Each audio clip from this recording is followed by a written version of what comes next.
اسی آیت کے ضمن میں آگے فرمایا مطلب یہ ہے کہ اس لطیف عام کا تقاضا یہ نہیں ہے کہ سب بندوں کو سب کچھ یکساں دے دیا جائے، اگرچہ وہ اپنے خزانوں سے دے سب ہی کو رہا ہے، مگر اس عطا اور دین میں یکسانیت نہیں ہے۔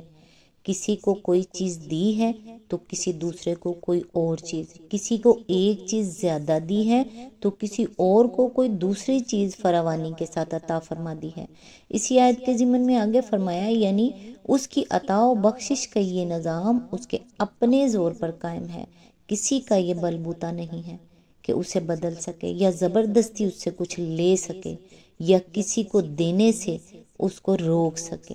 آیت نمبر 20، جو کوئی آخرت کی کھیتی چاہتا ہے اس کی کھیتی کو ہم بڑھاتے ہیں، اور جو دنیا کی کھیتی چاہتا ہے اسے دنیا ہی میں سے دیتے ہیں، مگر آخرت میں اس کا کوئی حصہ نہیں ہے۔ اس کی تفسیر ہے، گزشتہ آیات میں دو حقیقتیں بیان کی گئی تھیں جن کا مشاہدہ ہم ہر وقت ہر طرف کر رہے ہیں۔ ایک یہ کہ تمام بندوں پر اللہ تعالیٰ کا لطف عام ہے، دوسرے یہ کہ اس کی عطا و بخشش اور رزق رسانی سب کے لیے یکساں نہیں ہے، بلکہ اس میں فرق و تفاوت پایا جاتا ہے۔ اب اس آیت میں بتایا جا رہا ہے کہ اس لطف اور رزق رسانی میں جزء تفاوت تو بے شمار ہیں، مگر ایک بہت بڑا اصولی تفاوت بھی ہے، اور وہ یہ ہے کہ آخرت کے طالب کے لیے ایک طرح کا رزق ہے اور دنیا کے طالب کے لیے دوسری طرح کا رزق۔ یہ ایک بڑی اہم حقیقت ہے جسے ان مختصر الفاظ میں بیان فرمایا گیا ہے۔ ضرورت ہے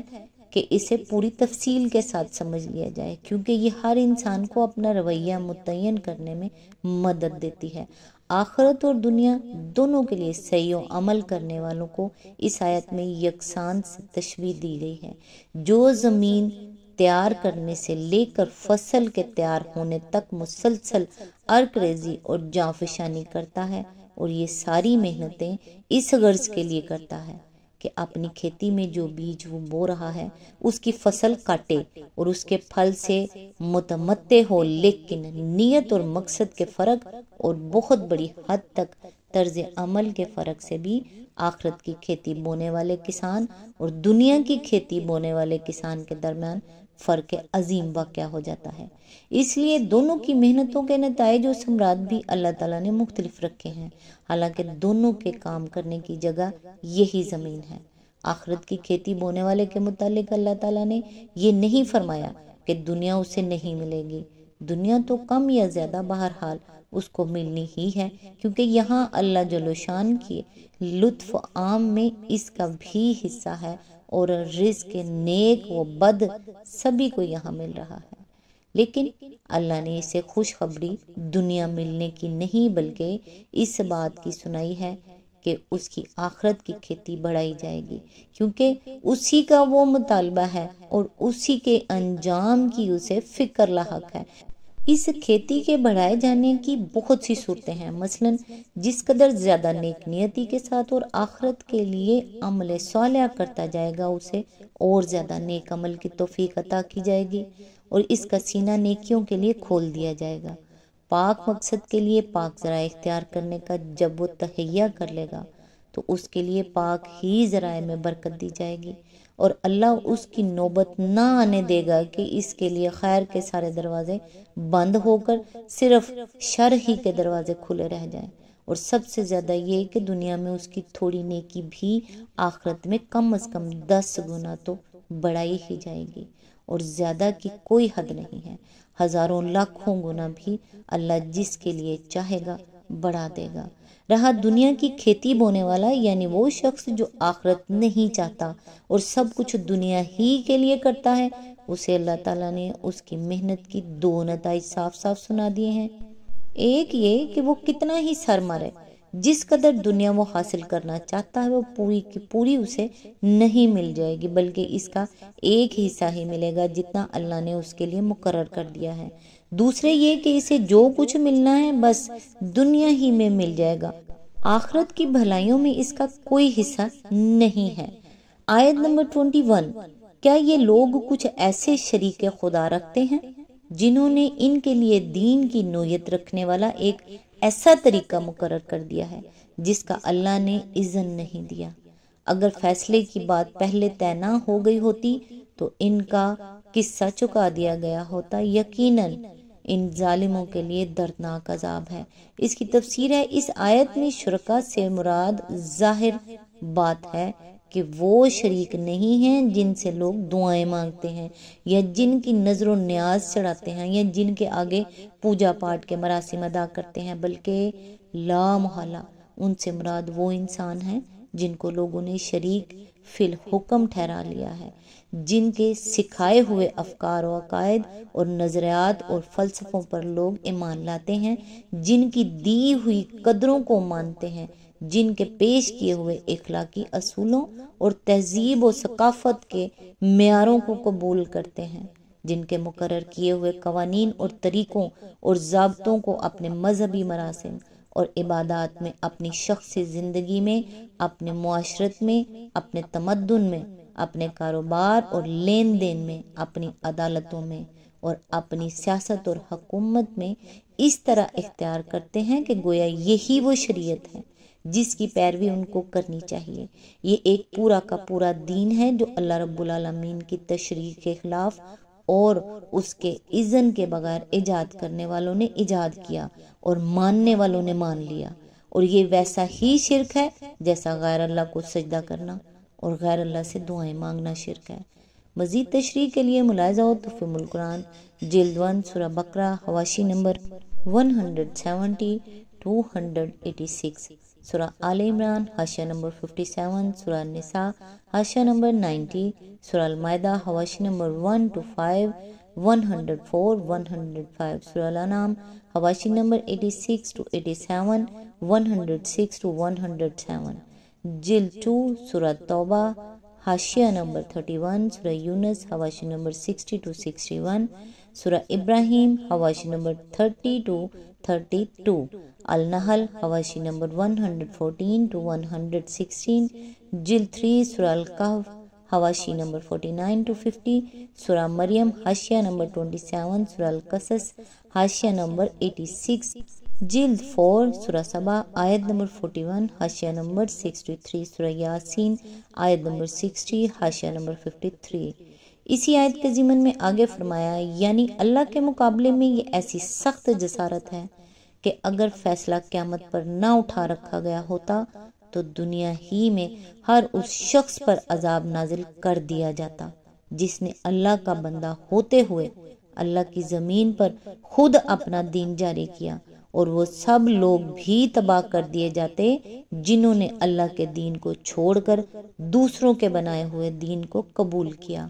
آج تک کے لیے بس اتنا ہی، نیکسٹ انشاءاللہ آیت نمبر 22 سے سٹارٹ کریں گے۔ تب تک کے لیے دعاؤں میں یاد رکھیے گا۔ اللہ حافظ۔